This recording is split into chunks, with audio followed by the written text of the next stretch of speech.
اس دنیا میں سب سے بہترین شخص وہی ہے جس کو اس بات کی سمجھ آ جائے کہ میرا اللہ اس کائنات کی ہر چیز پر قادر ہے، میرا اللہ غفور الرحیم ہے۔ جس انسان کو یہ سمجھ آ گئی وہ انسان اس دنیا اور آخرت میں کامیاب ہے۔ ایک دفعہ آپ صلی اللہ علیہ وسلم کی محفل میں ایک بدو آ گیا۔ اس زمانے میں بدو ان لوگوں کو کہا جاتا تھا جو جاہل تھے۔ جب وہ شخص آپ صلی اللہ علیہ وسلم کی محفل میں آیا تو اس نے پوچھا کہ آپ صلی اللہ علیہ وسلم آخرت میں حساب کتاب کون کرے گا؟ تو آپ صلی اللہ علیہ وسلم نے فرمایا کہ آخرت میں تو حساب کتاب اللہ کریں گے۔ تو اس بدو نے دوبارہ پوچھا کہ اللہ کریں گے حساب کتاب؟ آپ صلی اللہ علیہ وسلم نے فرمایا ہاں اللہ کریں گے۔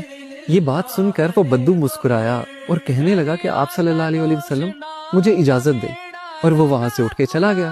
اب کچھ صحابہ جو اس محفل میں بیٹھے ہوئے تھے ان کو اس بات کی سمجھ نہیں آئی۔ وہ اٹھے اور انہوں نے اس بدو کا پیچھا کیا اور اس سے جا کے پوچھا تم آپ صلی اللہ علیہ وسلم کی محفل میں آئے ہو، تم نے سوال کیا ہے کہ آخرت میں حساب کتاب کون کرے گا؟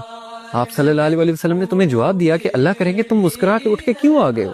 تو اس بدو نے مسکراہٹ سے کہا کہ اگر اللہ تعالیٰ نے آخرت میں حساب کتاب کرنا ہے تو اللہ تعالیٰ تو بڑا غفور الرحیم ہے، وہ تو مجھ سے میری ماں سے زیادہ پیار کرتا ہے۔ کیا اب میری ماں مجھے جہنم کی آگ میں جلا سکتی ہے؟ جب میری ماں نہیں جلا سکتی تو وہ رحیم و کریم میرا مالک میرا اللہ مجھے کیسے جہنم کی آگ میں پھینک سکتا ہے؟ تو وہ صحابہ آئے آپ صلی اللہ علیہ وسلم کے پاس اور بولا کہ آپ صلی اللہ علیہ وسلم اس طرح ہم اس بدو کے پیچھے گئے تھے، اس نے یہ بات کی ہے کہ اللہ تو بڑا رحیم ہے۔